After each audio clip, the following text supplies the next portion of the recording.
교과를 토의하는 시간 15분 교토시 시작합니다. 안녕하세요 성도 여러분. 오늘 제6과 율법의 변경이라는 제목으로 함께 교과 토의하도록 하겠습니다. 오늘도 삼성교회 이민호 목사님, 광해원교회 조희연 목사님, 이월교회 윤은수 목사님 함께 자리하셨습니다. 안녕하세요. 안녕하세요. 예, 반갑습니다. 제6과 율법의 변경 교과 토의 하기 전에요. 지난주 저희들 제5과 어떤 내용들을 토의했는지 간단하게 다시 한번 복습하고 교과 토의 들어가겠습니다. 예, 윤수 목사님께서 지난주 교과 내용 다시 한번 소개해 주시겠습니다. 예, 우리 지난주에 하늘 성소에 계신 그리스도 제5과에서 예수님께서 지금 하늘 성소에서 대제사장으로서 우리들을 위해서 중보 사역을 계속 해주시고 있다는 사실을 함께 연구하고, 또 우리도 이 중요한 이 시기에 우리 스스로를 정결케 하는 삶을 살아야 된다는 교훈을 저희들이 함께 연구하였습니다. 예, 감사합니다. 오늘 제6과 율법의 변경입니다. 기억절 읽겠습니다. 그가 장차 지극히 높으신 이를 말로 대적하며 또 지극히 높으신 이의 성도를 괴롭게 할 것이며 그가 또 때와 법을 고치고자 할 것이며 성도들은 그의 손에 붙임받아 한 때와 두 때와 반 때를 지내리라. 다니엘서 7장 25절 말씀입니다. 이렇게 운전을 하면서 다니다 보면 길에서 경찰을 만나거나 혹은 경찰차만 보고 나도 모르게 이렇게 위축되거나 가슴이 두근두근했던 경험이 한두 번씩은 다 있을 텐데요. 왜 경찰이나 혹은 경찰차를 보면 왜 그렇게 가슴이 두근거리고 또 위축되는 것일까요? 예, 윤은수 목사님.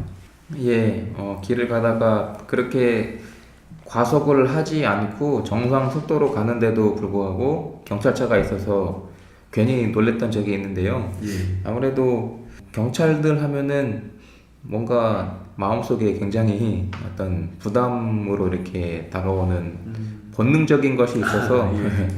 그렇게 자꾸 위축되는 것 같습니다. 예, 좋습니다. 또 예, 조희연 목사님. 예, 제가 운전면허였다고 처음 그 딱지를 뗀 적이 있었는데요. 예. 어느 날 제가 운전하고 가다가 뭘 두고 온 게 있어서 돌아가려고 하는데 유턴을 하는 곳이 멀리 있어서 그냥 불법으로 유턴을 한 적이 있었습니다. 예. 예, 돌자마자 경찰이 딱 서 있었던 거였어요. 예, 처음 딱지를 떼는 거라 너무 떨리고 무서워서 예. 제 지갑에서 면허증을 꺼내는데 손이 벌벌벌 떨리더라고요. 예. 법을 어겼기 때문에 그랬던 것 그렇죠. 같습니다. 법을 어기게 되면 그렇게 위축이 되고 그런 것 같습니다. 예, 이렇게 법을 어겼을 때 저희들이 그렇게 좀 뭐랄까요, 위축되고 또 도둑이 재발저린다고 그런 경험들이 있는데요. 오늘은 교과 제목에서 봤던 것처럼 율법의 변경, 성경에서 어떤 내용들로 또 율법의 변경을 사탄이 시도하고자 했는지, 또 그런 그 율법을 변경하고자 했던 그 내용들 어떤 것들이었는지 이번 주 교과 내용을 통해서 함께 하나하나 살펴보겠습니다. 질문을 하나 드려보겠는데요. 우리가 믿음으로 얻는 구원, 너무나도 잘 알고 있는 사실인데요. 이 성경의 진리에서 율법은 그렇다면 어떤 역할을 할까요? 예, 윤은수 목사님. 예, 로마서 7장 13절에 그 율법의 역할에 대해서 이렇게 소개를 해주고 있지요. 그런즉 선한 것이 내게 사망이 되었느냐? 그럴 수 없느니라. 오직 죄가 죄로 드러나기 위하여 선한 그것으로 말미암아 나를 죽게 만들었으니 이는 계명으로 말미암아 죄로 심히 죄되게 하려 함이라. 라고 이제 성경 말씀이 율법이 어떤 역할을 하는지를 설명해주고 있습니다. 예, 감사합니다. 계명으로 말미암아 죄로 심히 죄되게 한다. 예, 좋습니다. 또 예, 임민호 목사님. 네. 88조 교훈 부분을 보도록 하겠습니다. 율법 그 자체는 문제가 아니다. 그것은 단지 죄와 사망의 문제를 지적하되 해결책은 제시하지 못하고 대신 우리에게 복음의 필요성을 제기한다라고 저자는 말하고 있습니다.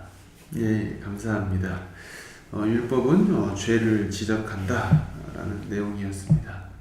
성경에 때와 법을 고치려고 했던 세력, 우리가 좀 전에 기억절에서 읽었던 것처럼 그 세력이 나오는데요. 다니엘서 7장 25절에서 작은 뿔 세력이 때와 법을 고치려고 하는 이유, 그것이 무엇일까요? 예, 조희영 목사님. 예, 작은 뿔 세력이 때와 법을 고치려고 하는 이유에 대해서 우리 교과책 96페이지 두 번째 단락에 이렇게 설명되어 있습니다. 넷째 계명에서 하나님은 천지의 창조주로 계시되며 그런 까닭에 다른 거짓 신들과 구별되신다. 그리고 제7일이 인류의 안식일로 거룩히 구별된 것은 한편으로 창조 사업을 기념하는 동시에 인류의 마음에 살아계신 하나님이 생명의 근원이시며 존경과 예배의 대상이 되신다는 사실을 언제나 생각나게 하기 위함이었다.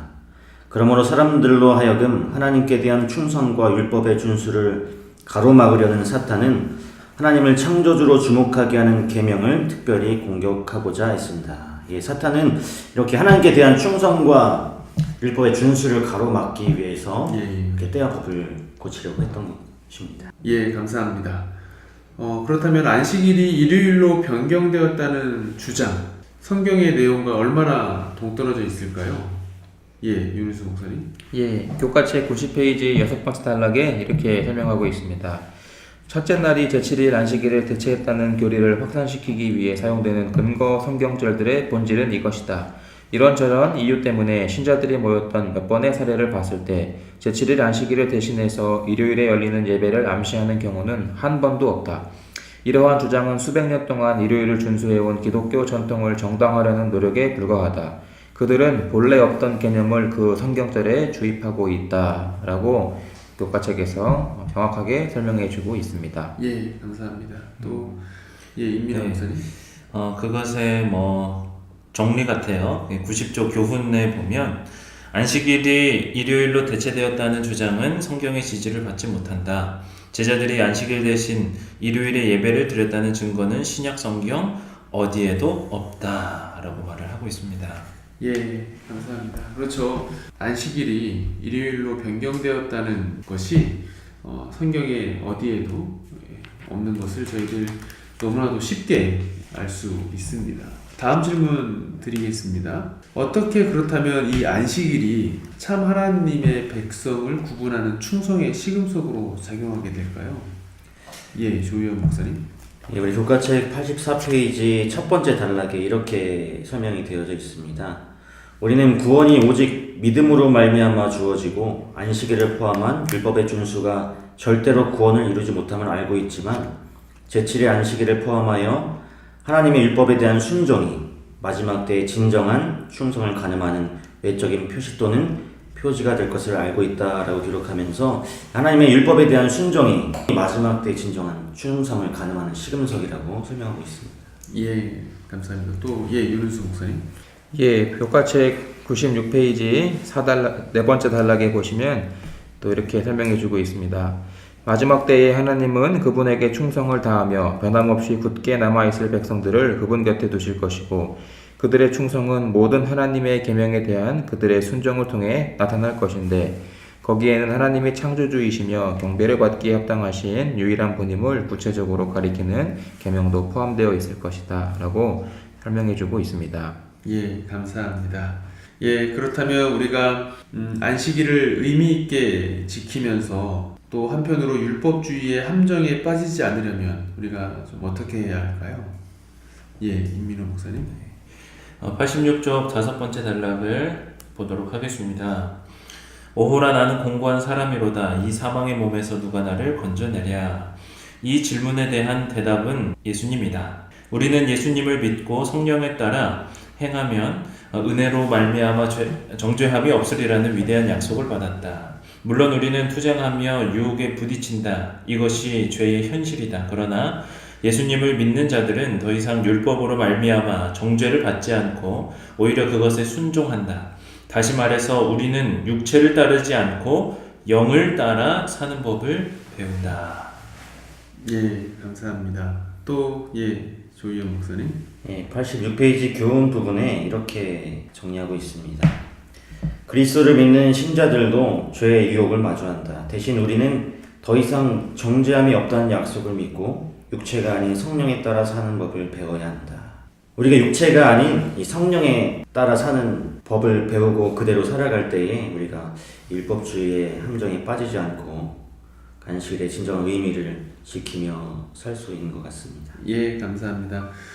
사탄은 시대를 통해서 계속 하나님의 율법을 변경하고 또 참 하나님이 아닌 사탄 자신을 경배하게 하기 위해서 하나님의 율법을 변경하고자 계속 시도해온 역사를 저희들이 보게 됩니다. 하지만 하나님의 율법은 절대로 변하지 않고 또 끝까지 영원히 서 있을 것을 저희들 너무나 잘 알고 있죠. 특별히 하나님의 율법 가운데 이 안식일 계명은 다른 날로 일요일로 바뀐 적도 없고 또 그렇게 성경에 기록된 내용도 없음을 저희들이 잘 알고 있습니다. 오늘 제6과 율법의 변경이라는 내용으로 함께 교과를 살펴보았는데요. 이상으로 교과 내용을 마무리하고요. 다음 주 제7과 어떤 내용 저희들 함께 토의하는지 임민호 목사님께서 간략하게 요약해 주시고 마무리하도록 하겠습니다. 네, 다음 주 교과는 제7과 마태복음 24장 25장입니다. 제목처럼 마태복음 24장은 마지막 시대에 일어날 사건에 대한 예언이 기록이 되어 있고요. 25장은 마지막 시대를 준비해야 되는 우리의 삶을 세 개의 비유로 설명한 장입니다.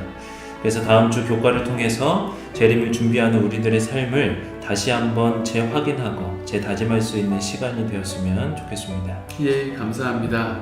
이상으로 오늘 제6과 교과 토의 내용을 마무리하도록 하겠습니다. 교과를 토의하는 시간 15분, 저희 교토시는 항상 쉬운 교과 토의 방송 되도록 최선을 다하겠습니다. 고맙습니다.